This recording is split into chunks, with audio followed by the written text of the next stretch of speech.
Hello sa inyo lahat at nagbabalik na naman tayo into another video. So for today ay magkakaroon kami ng swimming at overnight sa may Silang Cavite.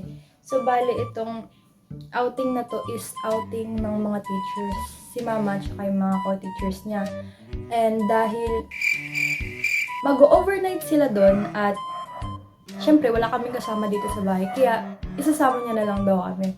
So ayun, why not i-vlog natin, di ba? Para naman may remembrance tayo. Tsaka, curious din ako doon sa itsura ng resort kasi hindi ko alam kung anong resort yung pinili nila. Kasi nung minsan, namimili pa sila ng mga lugar. Pero, hindi ko alam kung ano yung pinili nila. Para daw siyang kubo.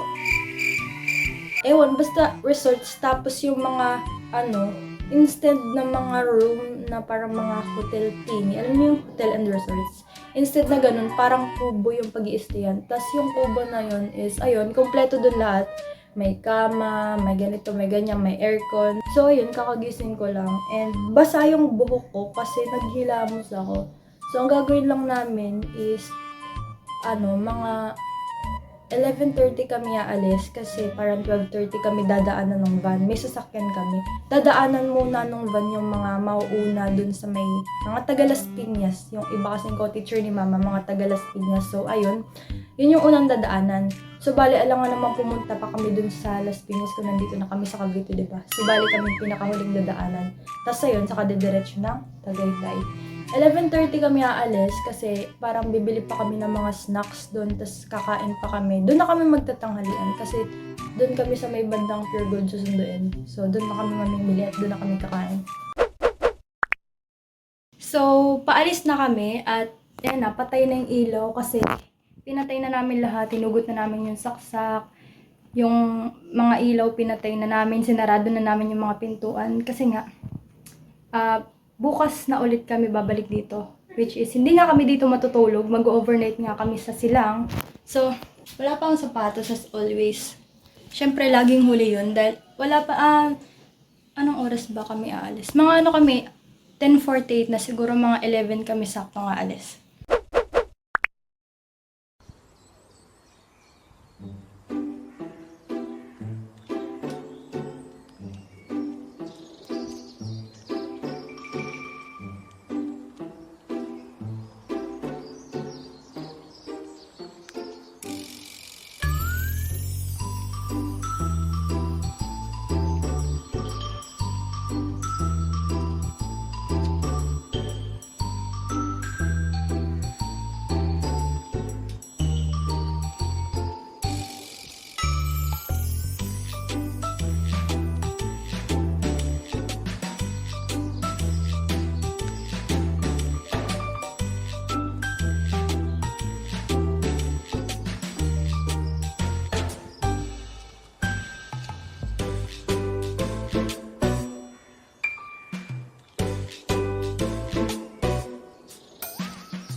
So, nandito na kami sa room namin at ang ganda niya. Hindi pala siya literal na kubo. Like, ganun lang yung design ng kwarto. Ayan na. Oh. diba? Tapos may aircon.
Hi guys. Nandito ako ngayon sa kwarto. Naglalangoy na yung mga bata dun sa labas. Yung mga kasamang bata. Ayun, tinatamad akong init na dun sa labas. Hindi pa sila naglalangoy. Nagluluto pa. Bali, kakain daw muna bago maglangoy. Baka mamayang gabi kami maglangoy. Ewan ko, maglalangoy ba ako? Ang lamig. May electric pa na, may aircon pa. Ang ginawa ko.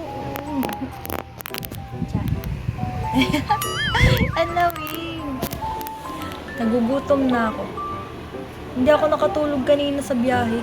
Kasi yung antok ko sumabay sa gutom. I mean, yung gutom sumabay sa antok. Syempre, pagkain yung priority natin. So, kinain ko kanina yung binili kong chichiri at saka yung drinks na ewan ko kung anong juice yun. Basta, ayun. At, gusto ko kami yung ganito. Ayan, alam niyo yung sa Shopee to nabibili, yung parang ganitong sticker. Plano ko, kapag ina-makeover ko yung room ko, like, instead na pintura, wait lang, yung camera ko ba tanabo? Ay, ganun talaga siya. Hindi, wow. So, ayun, instead na pintura, ganyan yung gagamitin ko kasi yan, parang waterproof thingy ata. Yan, tapos, kahit sulatan mo ng, pwedeng mabura pag sinulatan. Parang alcohol lang natatanggal na. So, ang ganda, diba? Balak kong gawing theme ng kwarto ko.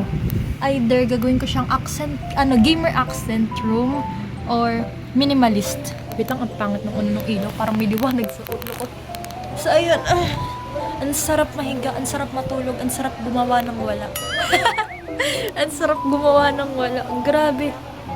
Nakita niyo ba kaganina yung billiard skills ko? Like, chopsticks ko yung bowl. Tapos yung kaganina, alam niyo yung nasa likod, hindi ko in-expect yun. Talagang tinira ko lang siya ng ganun. Tinusok ko lang siya ng stick. Nasa likod yung puti, pero tumalbog. Tapos yung, hindi niyo nakita, pero yung kulay puti yung shumot eh. Tapos later on, dahil nagdire-diretso yung greens, shumot sila pares, pero nauna yung puti. Ang weird lang, no? Nasa likod yung puti, pero ayun yung shumot. Ang hirap pala mag-billiard. Kala ko, tinutulak-tulak lang yun ang gano'n ng stick.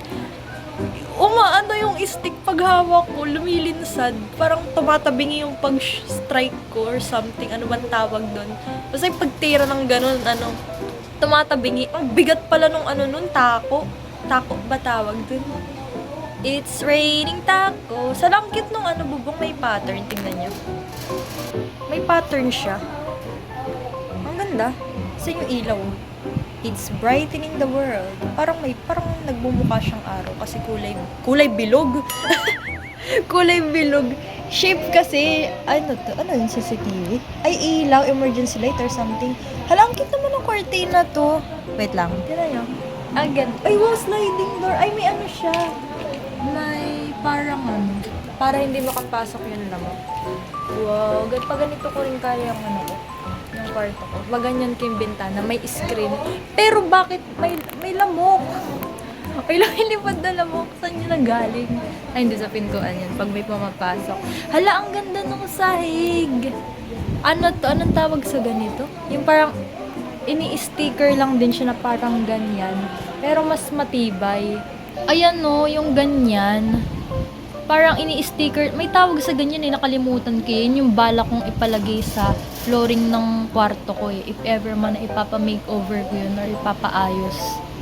So, ang gagawin ko ngayon, habang magluluto pa is, magpipicture-picture muna ako ng mga scenery sa labas. Tsaka, yung mga aesthetic. Ganun aesthetic. Instagrammable.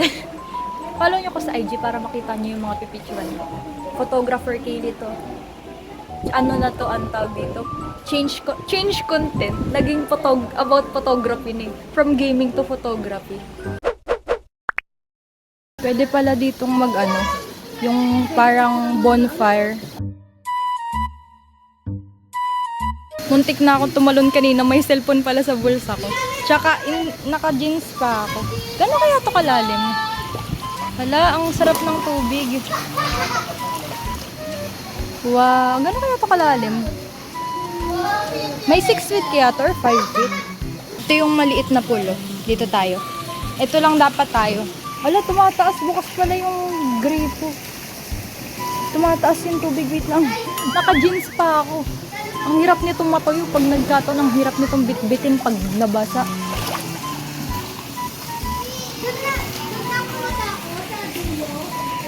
Pa ako.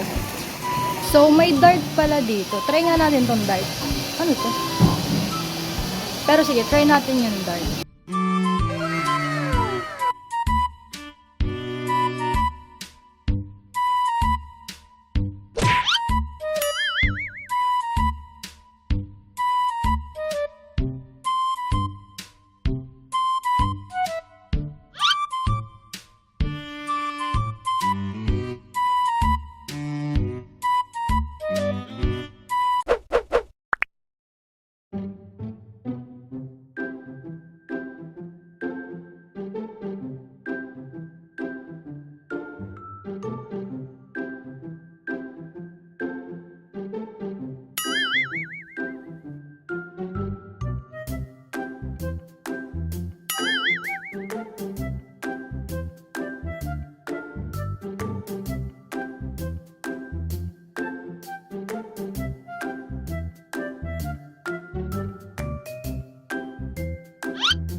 Look at everyone.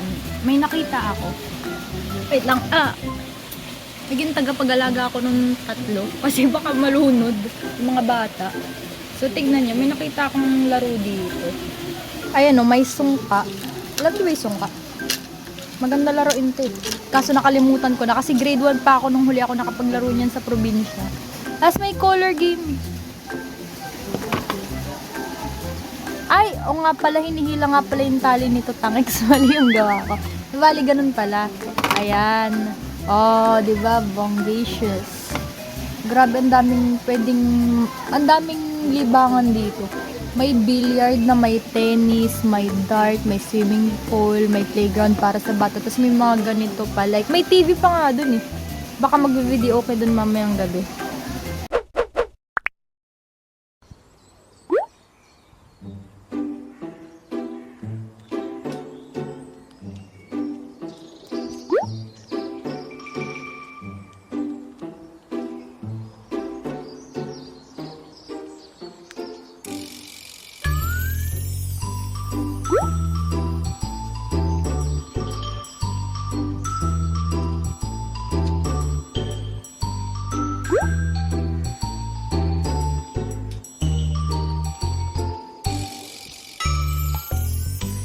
So, gagamitin natin tong binili ko na pang underwater. Pag talaga nabasa yung cellphone ko, magdadabog ako.